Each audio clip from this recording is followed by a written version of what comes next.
যার নাই কোনো হাজবেন্ডের ঠিকানা, যার নাই কোনো হাজবেন্ডের নিবন্ধন, সে আসছে অন্যজনে বাতিল করতো নিবন্ধন।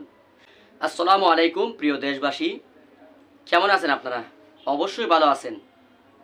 আমার প্রাণ প্রিয় দেশবাসী, অবশ্যই আপনারা মিডিয়াতে দেখতেছেন তন্নি নামক একজন ম্যাডাম অর্থাৎ মহিলা, সে বাংলাদেশ জামাত ইসলামীর নিবন্ধন বাতিল চেয়েছে, সাংবাদিক সম্মেলন করেছে।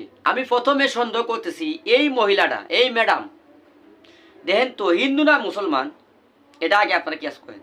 তার সে যদি মুসলমান হয়ে থাকে, মুসলমানের কোনো পরিবেশ তার কাছে আছে কিনা এটা আগে আপনারা যাচাই করেন। তারপর আমি দেখাচ্ছি সে মুসলমান যদি হয়ে থাকে, এটা কেউ পুশ করে না মুসলমান, তার আগে পাশে কোনো নাম নাই, তামান্নি শুধু লেখে, অনেকেই তামান্না তামান্নি বলছে। তার হাজবেন্ড করা দেখেন, বুড়া হাজবেন্ড, জোয়ান হাজবেন্ড, কোসি হাজবেন্ড,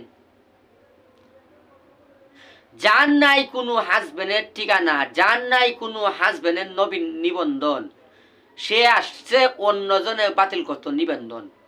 তার যে তিনজন স্বামী, তাদের নিবন্ধন আছে কিনা এর একটু তদন্ত করছে?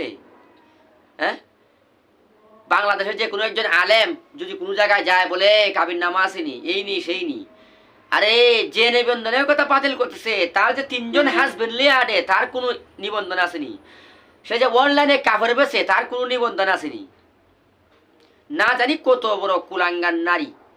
এখন আমার সন্দেহ লাগে আরেকটা, সে কি নিজের ইশারায় চলে না কারো ইশারায় চলে? এটি তো আমার সবচেয়ে বড় সমস্যা। কারণ হলো দেখবেন মানুষেরা আমাদের সমাজে কি করে একটা জিনিসকে ডিল দেয়, নির্ধারিত স্থানে যাওয়ার জন্য একটা পাখিকে ডিল দেয় মানুষেরা টার্গেট করে, ঠিক আছে ডিল দেয়, তখন কিন্তু আরেকজনের যে বাম দিকে টান দিয়ে দৌড়ে দেয় দিস না, তখন দেখবে এই হাতের মধ্যে দইলে এই হাতে শক্তি চলে যায়।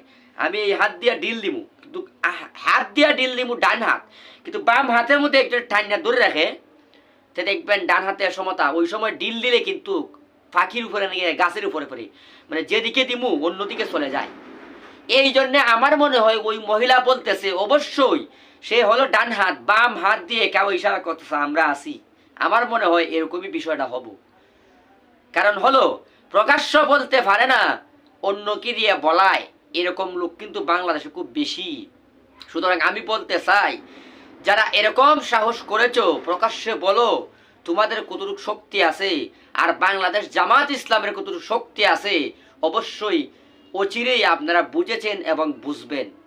যাই হোক, এই তেমনিকে বাংলাদেশের সমস্ত মানুষ যেন বয়কট করে এবং সে যেন তসলিমা নাসরিনের মতন বাংলাদেশ থেকে ত্যাগ করে।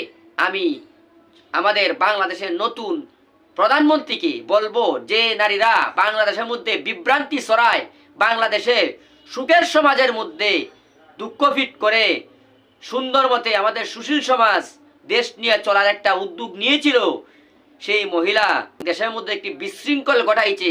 আমি মাননীয় প্রধানমন্ত্রীকে বলবো ওই মহিলাকে বাংলাদেশ থেকে পদত্যাগ করা হোক, তাকে এই দেশ থেকে ত্যাগ করা হোক, সে যেন বাংলাদেশে আর কোথাও না থাকতে পারে এবং বাংলাদেশে যেন কোনো মানুষের সামনে চেহারা না দেখাতে পারে। নয়তো বাংলার যুবকেরা, 24শে জুলাইয়ের ছাত্ররা এখনো যায় নাই, 24শে যোদ্ধারা জাদুরা, 24শে সৈনিকরা এখনো যায় নাই, অবশ্যই উনাকে অচিরেই এই বাংলাদেশ থেকে বিদায় করবে ইনশাআল্লাহ।